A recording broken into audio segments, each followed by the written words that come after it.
This is a presentation of NorthEast Streaming Sports. Good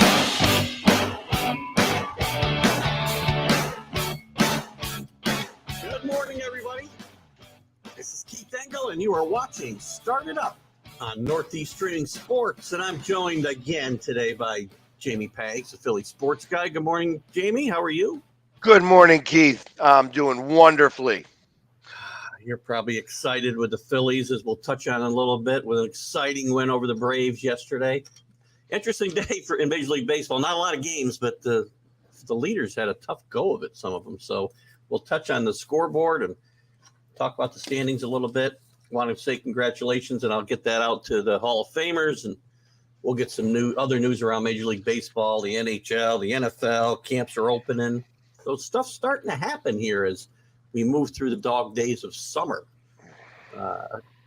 And hopefully we all survive them, because this country seems to be like about 115 degrees everywhere you go. A little cooler here today, by the way, so a little refreshing. Well, that's because it rained yesterday for you, right? Yeah, we had some good storms come through, and actually I have a window open today for the first time in like a week, so thank God. Well, we did not get any of that rain, so it's still hot. All right, well, hopefully it's coming south, we hope, so you guys will get it soon. Let's jump in. Let's take a quick look at the scoreboard. As I said, not a lot of games, but we'll go through the scoreboard here. The Reds walloped the Marlins yesterday. The Marlins trying to stay in this wild card race. They're only 5.5 back, but it seems like every time I look, they're losing 2 games in a row. I'm not sure how they're staying that close. I guess it's because everybody else is struggling ahead of them. But they lose 11-2 yesterday. Jonathan India hits his first career grand slam for the Reds, and they went 11-2. And they're not going anywhere, but they're fighting hard as they go along. As we said earlier, the Phillies with an exciting win and a comeback victory over the Braves, who they're trying to keep pace with in the National League East. They went 6-4. And again, an important series. I think there's 2 more games in this series. They need to beat these teams ahead of them. They're 9 games, I think, still back of the Mets, 7 games behind the Braves, and also a half a game behind the Cardinals in the wild card race. I'm sure you have a couple thoughts on this game. Bryson Stott coming through again.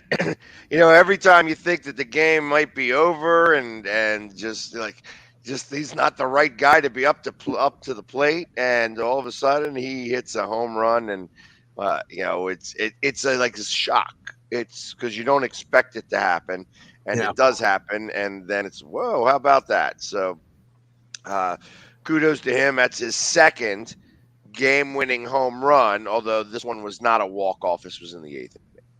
Well, it's always fun when you get guys you don't expect contributing, and that's what makes baseball fun, because on any given night, you never know who it's going to be. We know it won't be Joey Gallo for the Yankees, but other than that, we don't never know who it will be.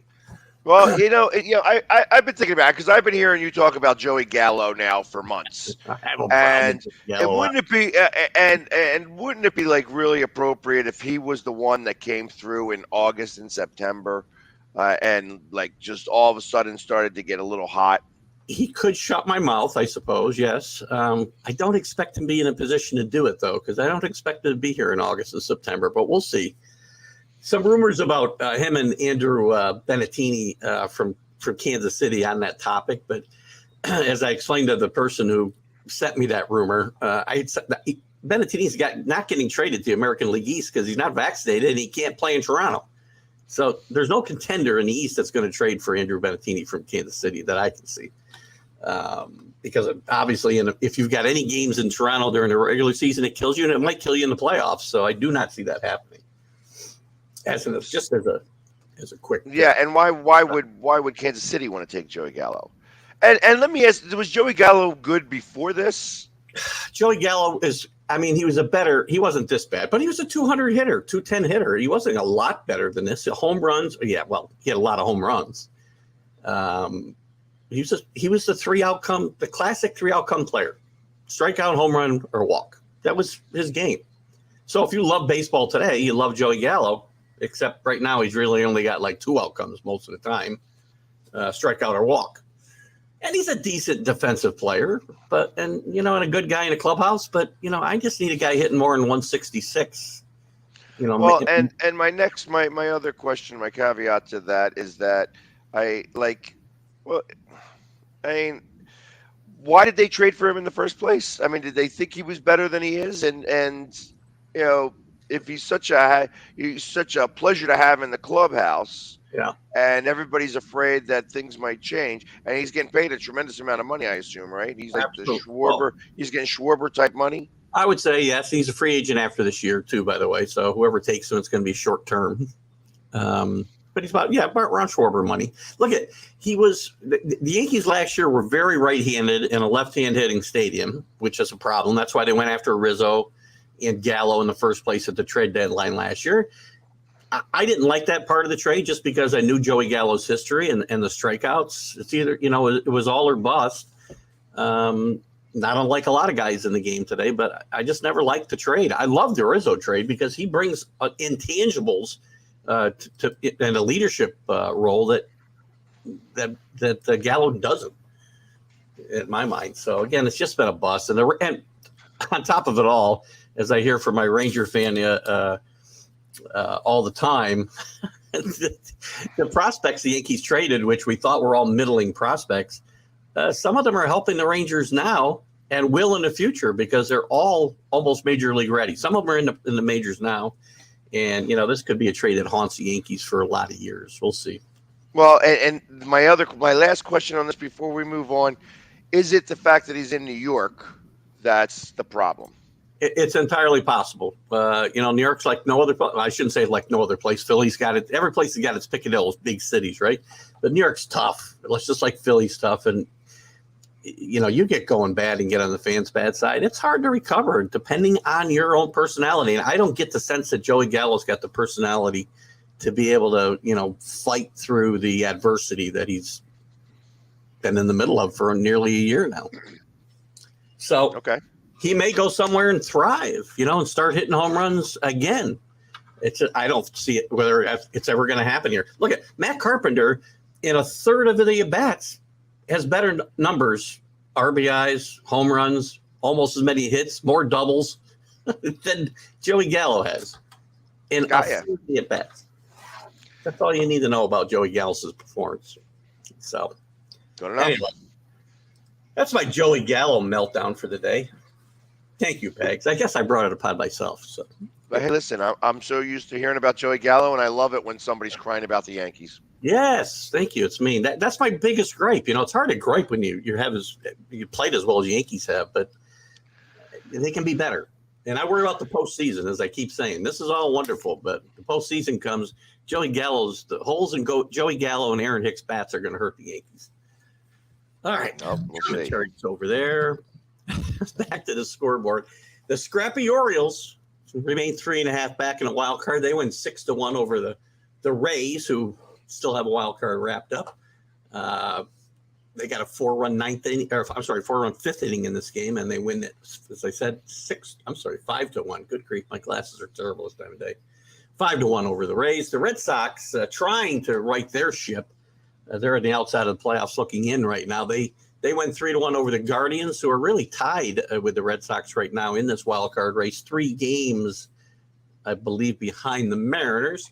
The Padres starting to reel. They're falling double digits, 11.5, I believe, behind the Dodgers now after a 12-4 loss to the Tigers. So some bad teams beat some pretty good teams yesterday, as we said. Let's get down here. I shouldn't have said what I said because now I've got to skip to the bottom. The Nationals beat the Dodgers 4-1 yesterday in LA.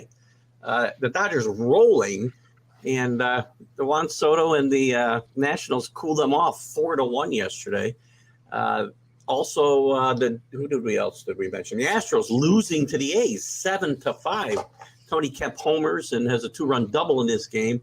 And the Athletics, as I said, beat the Astros, who still have a big lead over the Mariners, 7-5.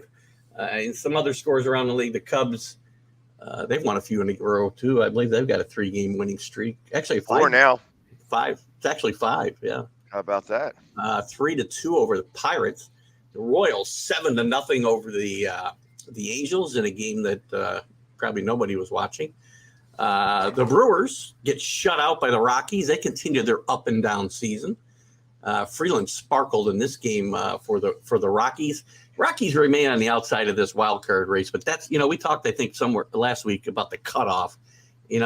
Even though they're hanging around that 5-6 game mark most of the time, I do not feel like the Rockies are in this race. So I agree. Yeah, great. It's kind of an illusion, I guess.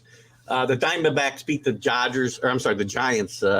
Giants are reeling with 5 straight losses. They've fallen to 500. They're hanging in that wild card race, only 2.5 games back. Another team I expected to see further back when I looked at it today, the way they're playing, but they lose 7-0 to the Diamondbacks. The Mariners playing some good baseball. They did cut their lead behind the Astros to, I think, 9 games at one point during their hot streak. And then they got swept by the Astros. And then they got swept, and it's back up to 12. So they're not going to win that division. They're probably not going to make a run at it, but this will be a team to reckon with probably in October. And if Juan Soto gets traded at the break and not in the offseason, not the break, but before the deadline, which is only a week away or less than a week away now, don't rule out the Mariners as a player in this, maybe a dark horse. So could be interesting. And that would certainly be a big addition to the Mariners for the rest of the season and into the postseason. So kind of a short schedule. Yankees off, as we said, the Mets off, a few other teams off, but we'll continue some big series and start some big series tonight. The Phillies and Atlanta continue their big series. The Mets and the Yankees square off in the Subway Series starting tonight. Also, Minnesota will play Milwaukee, and Texas and Seattle will continue their series. So the other ones, you could have to probably pay me a lot of money to go see. So that's probably a little rude, but it is what it is. Well, and the Subway Series starts tonight. Was that what you just mentioned? Yeah, it does. Tonight, I believe they're in. Where are they? I forget where they're playing. They're in Shea. They are in Shea. Yep, very good. So interesting series, big one for the Mets. I think the Mets. This is obviously all the series are big for the Mets with the small lead they have over the Braves, but it's important for the Yankees and the Mets because this is always a huge rivalry when they play, and obviously when both teams are in first place, fans start to think about that Subway Series in October, which we haven't seen. We've seen one time with these two teams in 2000. And it would be interesting to see it again. But again, a lot of work to do for both teams to get there. And your team will have something to say about that as likely as well at some point. Well, and I think the Mets do what the Mets do, and they Mets it up. Yeah, well, what? Your Met fans pretty much feel the same way you do. It's amazing. I talk to Met fans that come on my show, and all of them are waiting for the sky to fall. And they're about to get some good news. DeGrom's going to start. I believe it'll be his last rehab start, assuming everything goes well in AAA, I think Wednesday night. He had a good outing last week. I think he had 10 strikeouts in 5 innings, if I'm not mistaken, after a little bit of a scare with some shoulder woos. So that'll give them a little boost. They're going to make a move. I'm not excited about the moves they made so far. I mean, they've traded for this guy. I don't even have his name in front of me. I apologize. And I know I'm going to be rude to this poor guy, but it looks like me in a baseball uniform. And that can't be a guy you really can count on to get you to the playoffs. What's this guy's name from Pittsburgh? Vogelson? Oh, yeah. I have an idea on who you're talking about. Yeah, he's a lefty. He's got a bunch of home runs. He can't hit lefties at all, so he's only going to be a left-handed DH. He can't play in the field. And, this is not and he got booed his first at bat with the Mets last Friday night, I think.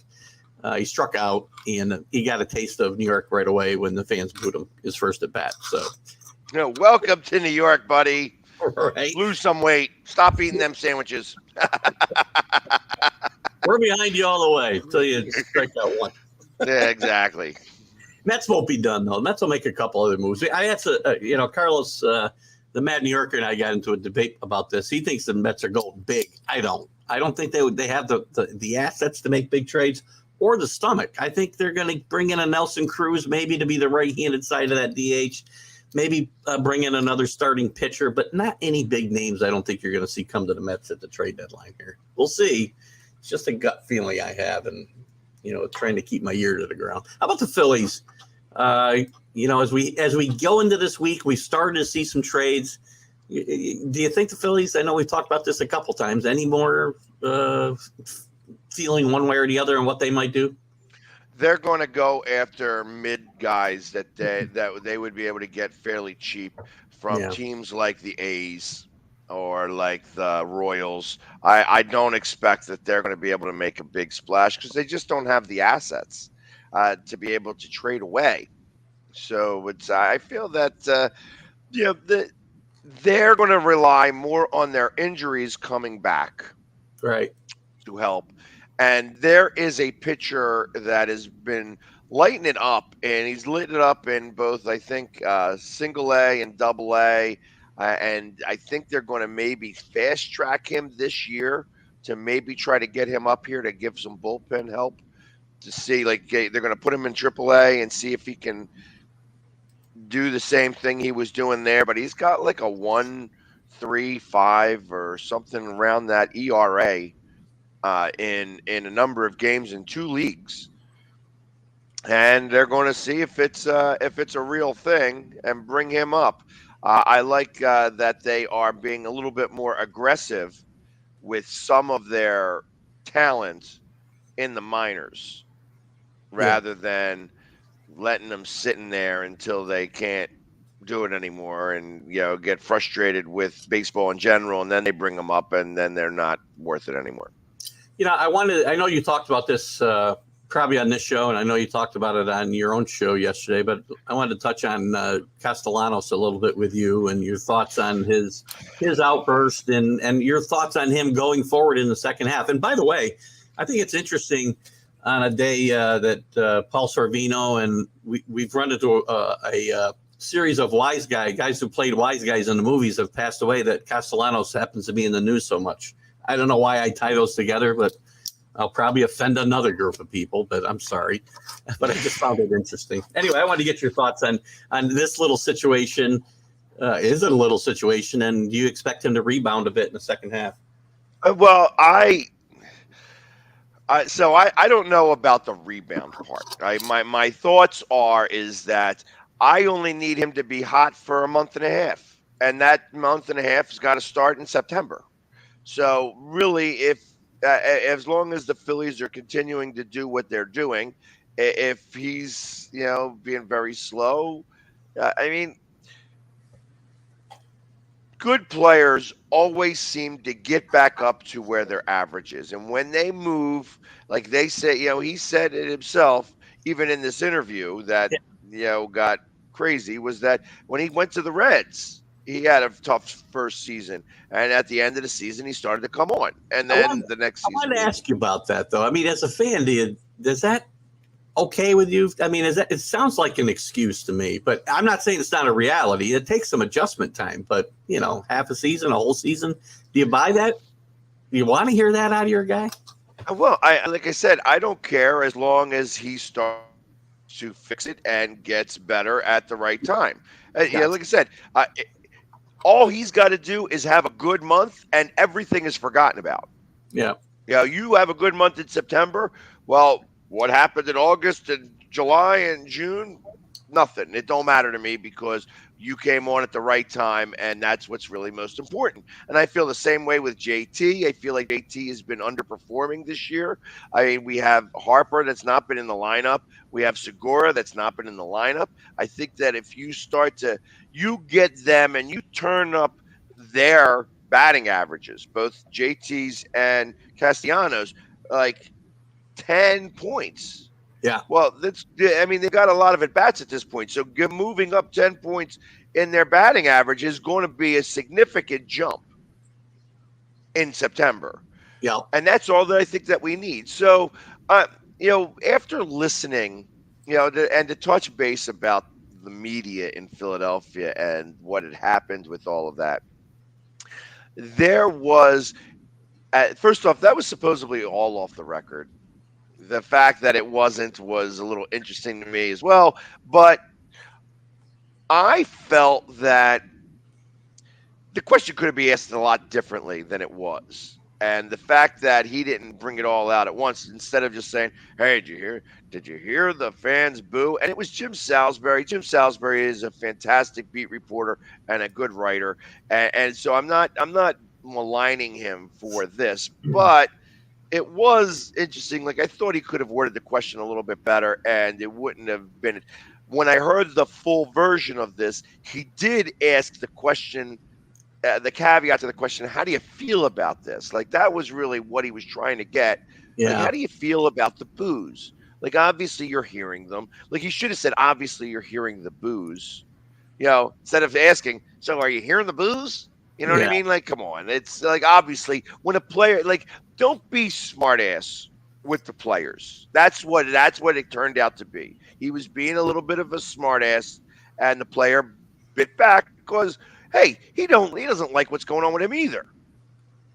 Of And course he. then of course it made national news Yeah. because anything in Philly, anytime something in Philly happens where somebody gets a little upset, uh, it's bigger than life. Snowballs came out and Santa was on the field. Some similarities and parallels here to the Gallo situation that we talked about. Going to a tough, it's a different city, Philadelphia, than Cincinnati, obviously, right? Similar to Arlington and New York City. So there's some similarities there. And with that said, I would trade you Joey Gallo for Castellanos straight up right now. Yeah, and why don't you just give me Chapman while you're at it? Yeah, if you want him, he's yours. Yeah, that's what I'm saying. I that ain't happening. Gosh, a couple other quick notes in Major League Baseball. The Major League Baseball Players Union rejected the the league's proposal for an international draft again, which leaves the qualifying offer system in place for now. They've been arguing over this now for a couple of years. It was part of the lockout issues and the one that didn't get resolved before they settled that. And it doesn't look like it's going to get resolved anytime soon, as they're pretty far apart in what they want to happen here. What is like? I understand that anybody who comes from overseas or any international place, they get to choose whatever team they want to go to. Some do. Like Japan still, I believe Japan still has the posting system where you've got to pay the team. I think we talked about it a couple weeks ago. They got to pay the team that the player belongs to for just the right to talk to them. So there's a little bit, but anybody else, you're coming from Dominican, yeah, pretty much you can go sign where you want right now, which the players want that to continue. And I'm surprised that Cuba doesn't try to strike a deal with Major League Baseball, and I guess they can't because it's in the U.S. a lot of it, but correct. But I mean, I feel like some of the embargo stuff has just gotten really antiquated and old. Obviously, we're dealing with China and they're communists. So, like, to put an embargo on Cuba, to keep this embargo on Cuba is kind of ridiculous to me, especially when Cuba has their biggest asset is the fact that these guys all play baseball. If you live in Cuba, man, woman, child, you've played baseball. And, they could probably make some money from some of these players as long as they were able to go in and out. And I just feel like embargoes are no longer worth it, especially for a country named, called Cuba. You know what I mean? It's just like, why not just lift these things? And Yeah, I don't disagree. I mean, we need to get the ball players, we need to get the rum, we need to get the important stuff, the cigars and stuff out of Cuba. So let's end the embargo. And players shouldn't have to, if you're like El Duque, Orlando Hernandez, you shouldn't have to ride a raft or a luxury yacht. There's somewhere in between. He probably came over here. I love that story about he came over on a raft, but it wasn't really a raft. It was more like a luxury yacht, but right. Details shouldn't get in the way of a good story, right? Well, and not only that, I mean, I tell you what their biggest money maker is going to be once they stop this embargo. What's that? Importing the cars. Those cars are they're going to make tons of money on the cars that are still from the 1950s. Oh gosh, right. They're going to have 850,000 miles on them, but they wound up having to buy all the old parts to these cars because they can't get any other cars in there. Yeah, they could remake The Godfather 2, which a lot of it took place in Cuba, and you wouldn't have to really change much because it looks the same exactly as when they filmed it in 1972 or whatever it was. So. It kind of looks like Miami would look if they actually gave it a coat of paint. Because I feel like Miami has let itself go a little bit, and if you go down there, it just looks like the city needs a coat of paint. That's I'm not trying to talk bad about Miami because I do have some family and friends that live down that area, but it's just it's not the way it used to be. It's lost its No, you have sizzle. South Beach, and you have the rest of Miami in my mind, right? And there's some scary areas. Where the Orange Bowl used to be. I don't know if you ever went to the Orange Bowl, but I with have the Patriot Dolphin games there back in the 80s, I was afraid for my life. I mean, that was the worst part of town. The best thing they ever did was get out of the Orange Bowl. So, anyway, everybody does think Miami's this great destination place. Yeah, it's great if you can afford South Beach. Other than that, Well, yeah, and I tell you, I'm me being somebody who likes a cocktail every once in a while, I don't like going to South Beach to drink. They give you a little plastic cup for $16. I ain't interested. right? The booze costs the same amount of money, up here as it does down there. In fact, it's probably cheaper down there because it's closer to get some of that booze. And you're not going to give me a little plastic cup. You can't even go in a glass. I can tell you the taxes are lower on that stuff there. So I guarantee you the overhead is much cheaper for places in Florida than it is in New York. So right. I agree with you there. Quick shout out to the Hall of Fame inductees from this past weekend. I like a lot of these guys. I'm not overexcited about necessarily their Hall of Fame credentials, but all of them were good ball players. And kudos to them. It's not, their fault, but it's become kind of the Hall of Very Good. Jim Cock gets in, classy guy. Bud Fowler, an old timer, gets in. Minnie Minoso, a really old timer, played in 5 decades, and one of the first Latin American players to get into Major League Baseball after the color barrier was broken, which is one of his claim to fame. He's a good ball player, but again, Hall of Fame worthy. Tony Oliva, if he played an entire career, would have been one of the greats, but his knees gave out, and in a short time, he had some great seasons, but so did Don Mattingly, not even close to getting in the Hall of Fame. So Gil Hodges, longtime Dodger and longtime favorite of the people who think he's been unjustly kept out of the Hall of Fame. He gets in the old timers ballot, and so does Buck O'Neil, which Buck O'Neil, what I would say, is actually certainly worthy of this from the Negro Leagues performances that he had, and great ambassador for baseball right up until he passed away. Gosh, I think in his late 90s. And lastly, David Ortiz, who was a very polarizing figure in this, because to me, David Ortiz's numbers you can't argue with. But if David Ortiz is in the Hall of Fame, so does Barry Bonds have to be there. Roger Clemens has to be there, and some of the other guys that we talk about during this steroid era. So we'll see whether this opens up, the opportunities for those guys or not going forward. And to me, you should put them in, Pags, and just put an asterisk, or not an asterisk, but just tell the whole story. Pete Rose, same thing. Pete Rose, great player, all-time hit leader, bet on baseball and banned for life. And that's it. So it's interesting because Pete Rose is going to be part of the ceremonies on August 7th in Philadelphia, was they honor the 1980 World Series team, and they got permission from Major League Baseball to allow Pete Rose to come, and so it's going to be a fairly big deal here on August 7th. Hopefully, I can get back in time from Canton, Ohio, to go to that game, because obviously it's happening right during the same time, where it's like I got to race back here to make sure that I can get my face paint on to get out there and hopefully get a picture with Pete. I'm sure he'd love to see me with all the face paint. That all being said, I'm wondering, because obviously that'd be an interesting altercation. Get that on film. Oh, I will. That I would absolutely do so. Or video. Sorry, I just dated myself there. Film. But I wonder, like, obviously they're waiting for Pete Rose to die, and I feel like that the year he's dead, they'll put him in the Hall of Fame posthumously. And I feel that once that happens, they're not going to have the opportunity. Everybody else is going to make it into the Hall of Fame, and they Yeah. might as well just do it all in 1 year. I mean, realistically, you should have McGuire, Bonds. I mean, Sammy Sosa, even. You know what I mean? All of those guys could all go in 1 year, knock it out, get it done, put them all in there, and make it one big deal, and then you can just get past it.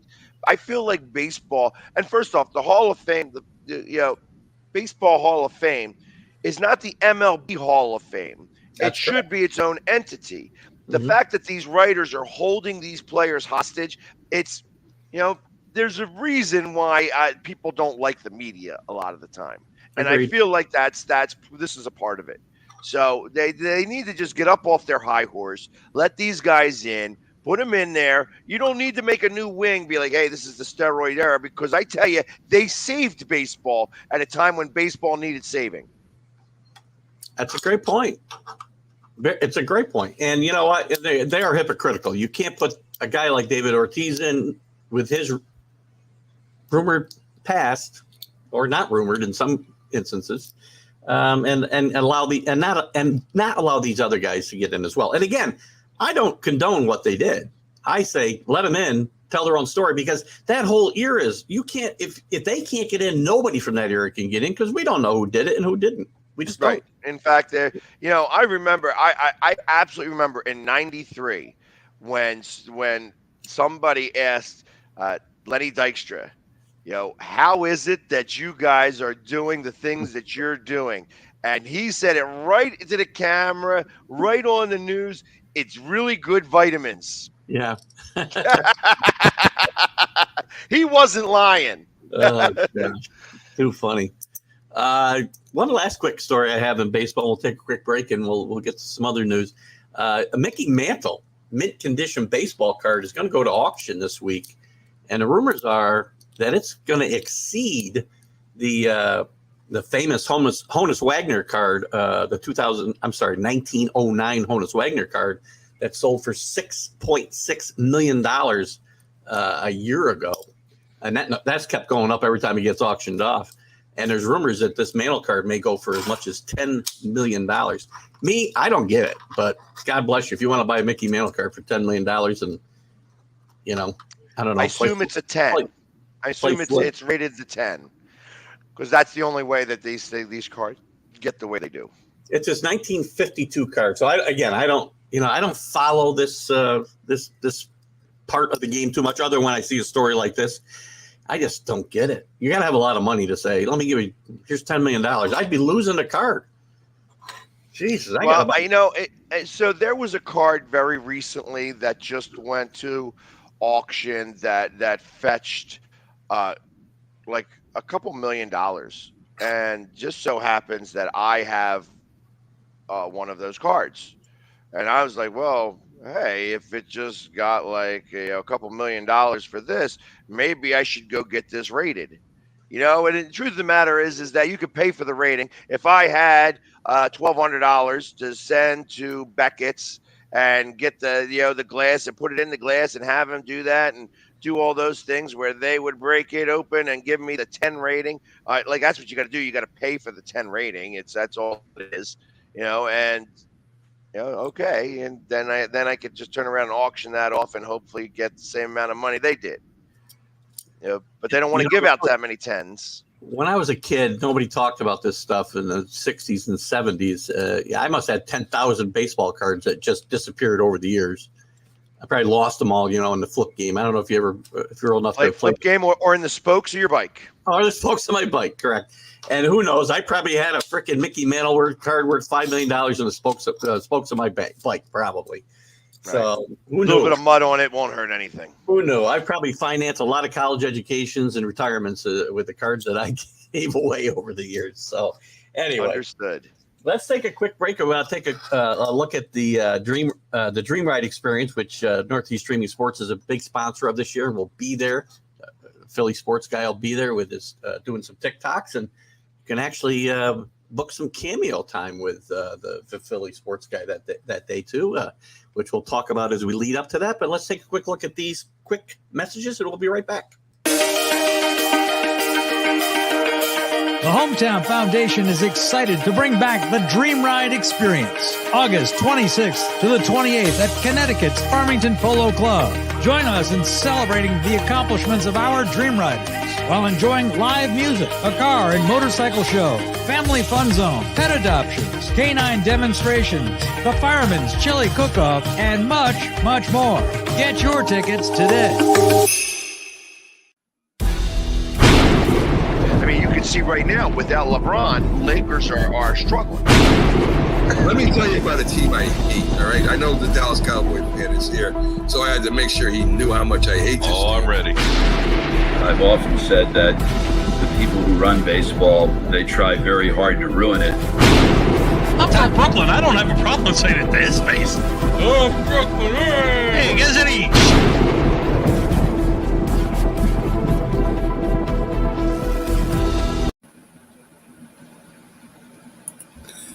This is a presentation of NorthEast Streaming Sports. And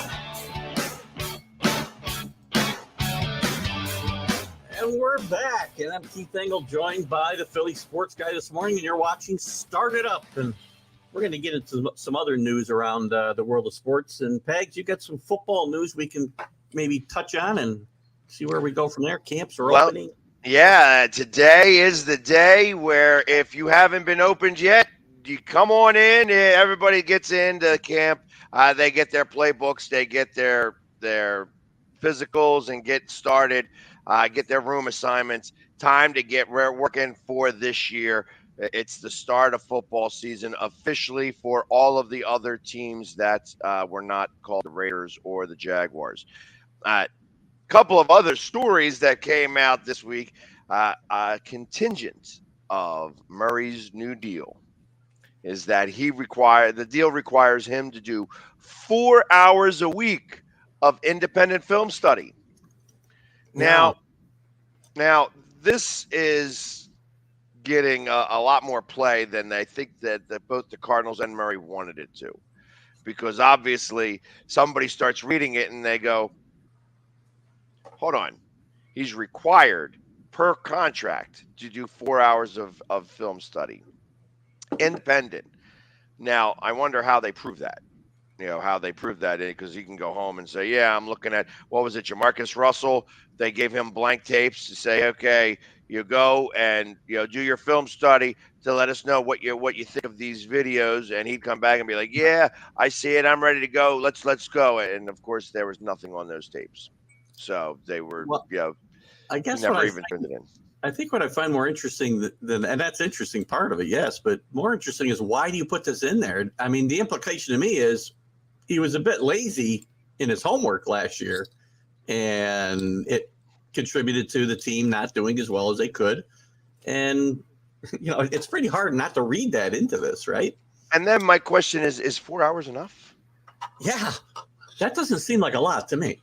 No, I feel like that. I mean, I always thought that Monday was film day.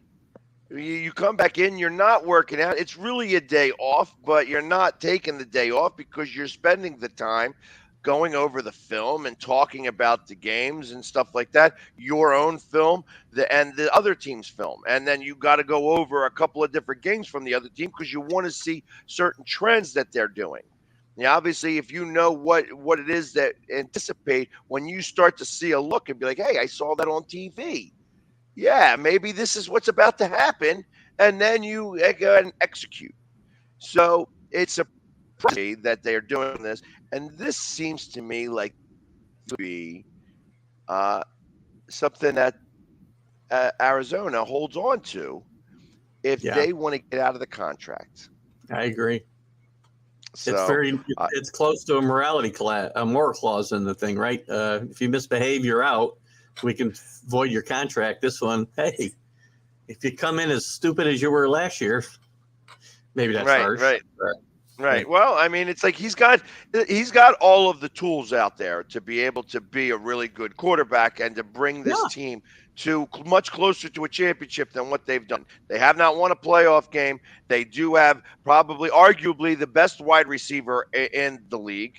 still. I know he was hurt last year. They have a very good tight end in Zach Ertz that I know, personally, kind of, and it's just the defense is kind of strong. It's just they started out 11-1, and they couldn't get anything beyond that. So, we talk about I talk about leaders a lot, and this team screams for a leader quarterback to take them to the next level. Because as you just alluded to, that there's talent there surrounding him, and it's all up to him to mature and become that leader.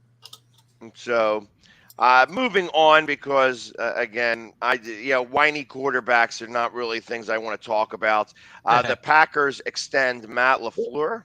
Wait a minute. You don't want to talk about whiny quarterbacks and you go to the Green Bay Packers next? Well, I'm talking about the coach. I ain't talking about their crybaby quarterback, all right. who's getting $50 million a year and can't get past the championship game. Seems to always lose to San Francisco.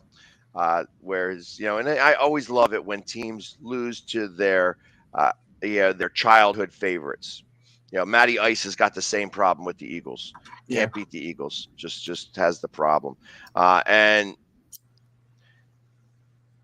So the Green Bay Packers, since the GM has gotten there, they've gone 45-19-1, and that includes 39-10 with LaFleur on the sideline. So they said, you know what, that's good for you to get another, get a contract extension. So they're happy over there about that. Let me make sure I'm not killing his guy's name. Roquan Smith and the Bears are unhappy with each other. He's not going to camp until the contract gets figured out. There's going to be a number of that. And then, to touch base a little bit about somebody who you might feel a certain way about, Danny Amendola retires after 13 seasons. I have some fond memories of Danny Amendola. Yes, I do. And better than Wes Welker, believe it or not, because he didn't drop a ball in a big spot in the Super Bowl. But yes, good career. He's not a Hall of Famer, but he had some big moments, and have a great retirement, Danny. Yep. And then Orlando Brown's not going to camp until the Chiefs figure it out. And, here's what one of these stories that I love to read about. Cowboys McCarthy not worried about job security. It's not a story. I hope they keep him forever. As you should. And you know what? Anytime I see a coach is defending his job security, I see a coach who's worried about his job security. Just saying. Yeah, I love when they give coaches a vote of confidence. Yep. Because that's usually the writing on the wall. He's about to spend a lot more time with his family. Yes. Yeah, and I didn't think he was a good coach before. I know when I saw his opening, I still can't get the picture out of my head from when you had, Jerry Jones and him right next to each other during the press conference. And he looked like he was in a hot dog casing, with that suit that was ready to burst. And then I kept thinking of where you had David Spade and what was that comedian? Chris Farley. Chris Farley. Yeah, that is the picture that I can't ever seem to get out of my head. And I feel like that he is I know this guy's got a Super Bowl ring as a coach, but I think that they won in spite of him, not because of him. And I'm sure he's got some football knowledge, but I'm glad that he's the Cowboys coach. And I think the Cowboys are, going to be just like they are with him. Yeah, probably a good idea. There's one football story I want to touch on with you that I saw because I have strong feelings about these things, or mixed feelings about these things, I guess. The Chicago Mayor's proposed a dome for Soldier Field. I'm not, football to me was made to be played outside. I don't like domes. I hate them.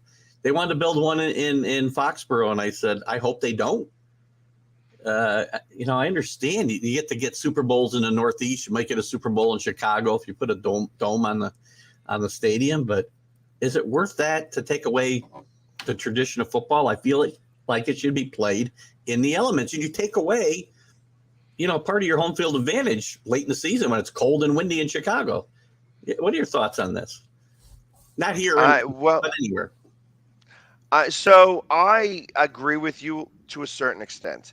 I feel that, being at a few of the games that I've been at with the Eagles where it has been 0 degrees Fahrenheit or close to it, like 6 degrees. I'll never forget the last game of the regular season in 2017 against the Cowboys, where it was nothing game because neither team wanted to play.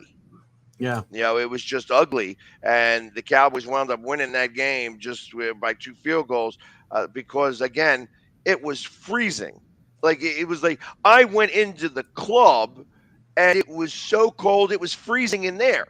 Like and I was trying to warm up some because it was just, and this was before I was painting my face for Yeah. every game, especially at home games. But so but if that's going to be the caveat, I mean, I would love for Philadelphia to host a Super Bowl. I feel that, and I feel that the reason why we can't is because it's outdoors. They Why did this outdoor one in New York, Yeah, where, well, of course, it rained. well, It but- rained in that Super Bowl, and they were lucky because it wasn't that cold. It was like 45 degrees and rain. It rained in Miami when the Colts and Bears played years ago too, so it could rain anywhere. Right. So, but rain is different.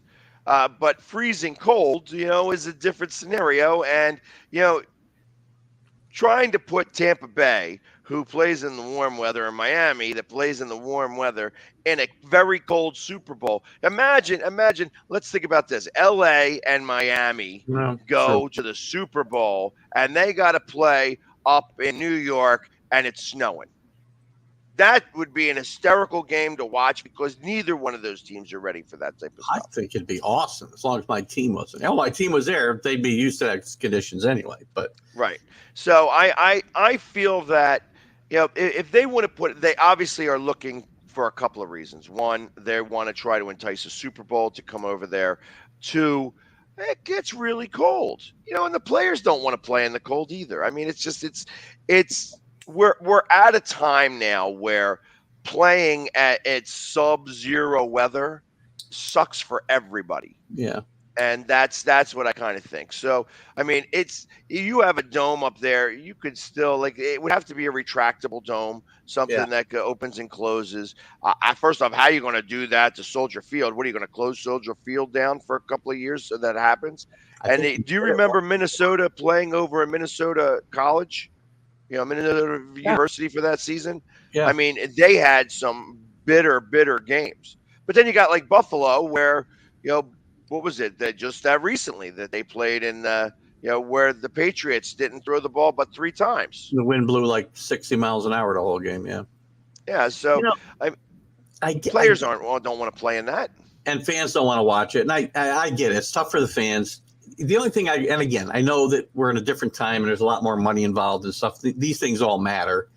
I think about some of the great moments in history that would never have happened without it. We wouldn't have had the Ice Bowl in '66. There was a sneaker game. I think your team might have been involved in a sneaker game. I'm not so sure. Way back in the, 50s where there was ice and nobody could stand up and the coach went out and got the team a bunch of sneakers at halftime and that's what worked. I know the Giants were involved. I thought the Eagles might be. I don't remember.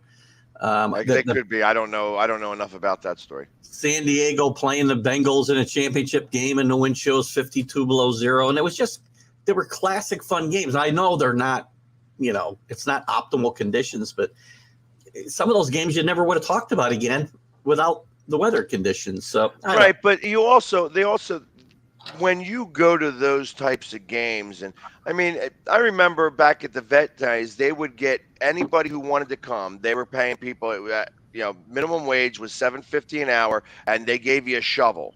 They didn't give you gloves or anything though. And there was one guy who lost all of his fingers from frostbite because trying to make $7.50 an hour, and he wound up the Eagles wound up getting sued and having to pay a little bit, even though they had releases saying, hey, we're paying you $7.50 an hour just to shovel some snow, and if anything happens to you, tough. Well, if you did away with snow in Philadelphia Stadium, though, the fans would lose one of their great weapons of voicing their displeasure as well. So there's that to consider too, right? Well, so. if you ask Jimmy Johnson, they're saying, well, that's all right. We carry batteries anyway. So right. Anyway. Let's move on to the NBA a little bit. The only story that I think piqued my great. There goes my screen. The Boston Celtics have creeped into the Kevin Durant sweepstakes here. Sources say they're fair. They're maybe closer than other teams.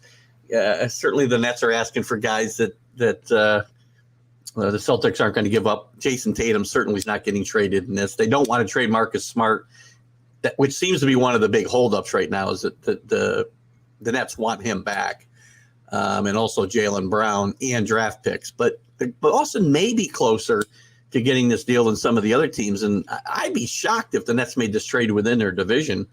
They did it once with the Celtics and got absolutely screwed, obviously, as we know, when they got Garnett and Paul Pierce, and they were, their games were done. But you see this happening at all? Possibly, probably more than likely, because I think that they're just unhappy. And do you really want to have this of what this could carry going into the season? I still think that does not get done. They're going to want more back in those draft picks, and I don't know why the Celtics wouldn't want to give them the draft picks, because ultimately, the Celtics are kind of set to be good for a number of years. So giving 4 first-round picks or 5 first-round picks, maybe that 5th year is going to start to be a little bit of an issue, because you're not able to replenish the coffers there with younger talent. But ultimately, it's, I don't know. I don't think Durant goes anywhere. No, I know you said that. I just don't know how he can come back. When you get these points, it's very difficult to bring these players back. But we'll see. They may have to keep him, because they're not going to get what the ultimate price that they're holding out for. And I said that all along. They were not going to get fair value for Kevin Durant. So we'll see. They mentioned Jaylen Brown in the mix now, which probably entices them a little bit more. And obviously, since Curry called out Simmons and said, "Hey, are you coming to play there, big guy?" And we're going to see if he actually comes to play, or if he's going to be complaining that that fishing boat accident that just tweaked his back, and he just can't seem to do it anymore. Yeah, it might be a year or so. He's got to rest that up. I'm not sure. So, and how about that? I heard a little bit of a rumor that the Knicks are in the Russell Westbrook, possibility. What are your thoughts? Only one word comes into my mind. Why? This team does not need Russell Westbrook. At this point in his career, I don't think that helps this team at all. Short term, long term, one day, I just don't see how it helps. I tell you, I would love that. I would love that, because I tell you, I know firsthand how soft Russell Westbrook is. Yeah. I got to Russell Westbrook when he was in Washington, and I've told this story before. He just could not handle it. He given me dirty eye and look, and that was when only 1,500 people were in the arena, and they heard me across the entire arena, the entire game, not sitting down, not shutting up, doing the Darryl chant for Russell. When he had to shoot a foul shot, he had to look directly at me. He just had such walking off the court all dejected, and then the kid threw the popcorn on him, and that's what got the story. I remember that story. Well, there's a couple other things the NBA that'll hold till another day. So what do you got? What do you got elsewhere? NHL? Anything you want to chat about there? I didn't even really look at the NHL, because there's a couple of players that still haven't done. I mentioned it yesterday about how there's still a couple of free agents that haven't re-signed.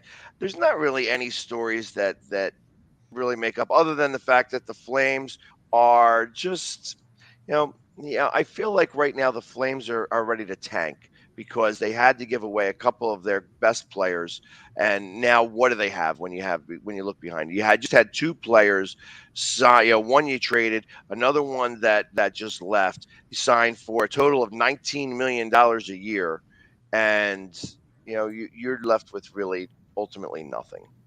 Yeah. So I feel bad for these types of franchises. I mean, the reason why Calgary, I mean, who would want to really be in Calgary? It's on the West Coast. It's cold there. It's kind of like Seattle, except it's a lot colder and it's snow instead of rain. So I kind of imagine that gets on you after a little while. But there's a reason why they have a hockey team up there. Some people like it, and they do actually have a Stanley Cup in their coffers.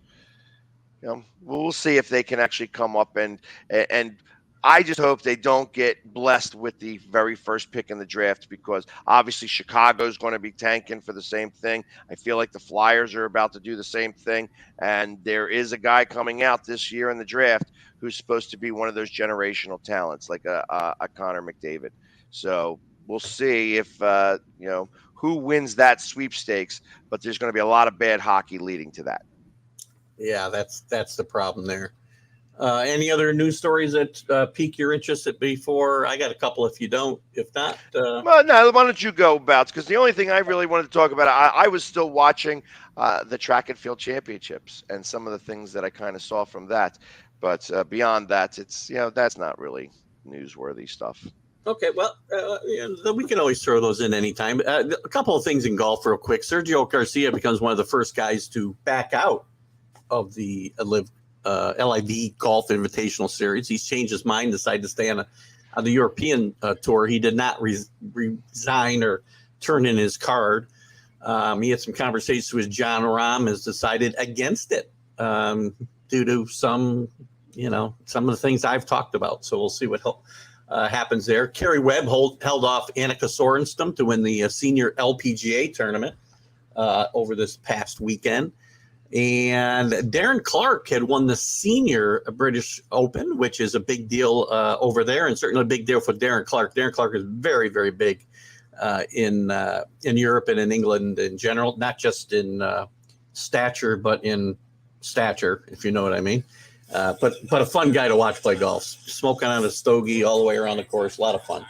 And a former Ryder Cup champion as well. Also, he beat Patrick Carrington in that senior open. So a couple of notes there in the world of hockey. I'm sorry, in the world of golf. Hockey. I'm thinking of Happy Gilmore, apparently. And what else? I guess we can throw in a couple of actually, we don't have any WNBA scores from last night, do we? They did not play any games, so there's nothing to report there. I'm about done for today, I guess. So we've covered a lot of stuff. And I don't know where that noise is coming from once again, but that's probably from the MLB. I got it. We got it. It just starts up by itself. It won't play, and then it just starts up. So right. I guess that'll do it for us today, Pegs. Good show, good stuff. Major League Baseball dominates the news, but it's July, and football will start to creep in, as we saw today. That'll start getting its fair share on this show, I can tell you that. So. Well, especially next week, where I'm going to be reporting live from Canton, Ohio. That's right. Good point. Pags will be traveling out to Canton for the Hall of Fame game, correct? And the inductions? That is correct. I'm going to go see my main man, Dick Vermeil, go over there, and he's going in as a Philadelphia Eagle, even though he won a Super Bowl with the Rams. I think we should start a poll. How long into his acceptance speech will Dick Vermeil start to cry? And I love Dick Vermeil, and I love that he wears his heart on his sleeve. There's nothing not to like about Dick Vermeil. Love the guy. As a guy who never coached any of my teams, I love to watch him. Great guy. Good person. I think he's hardened as he's gotten older, so I'm going to say about 8 minutes. 8 minutes. All right, that's kind of high, but we'll talk more about it before we get there. So that'll be fun. And I don't know if you're going to be doing the show, but maybe we can do at least some remotes that day if you're not able to do it live. We'll talk more about it as we get closer. So yeah, I'm going to definitely try to make some things happen out there. I am going to have all the stuff with me so that we will be able to report live, and you'll get to see me up close and personal along with everybody else that'll be there. So it's going to be a very interesting time.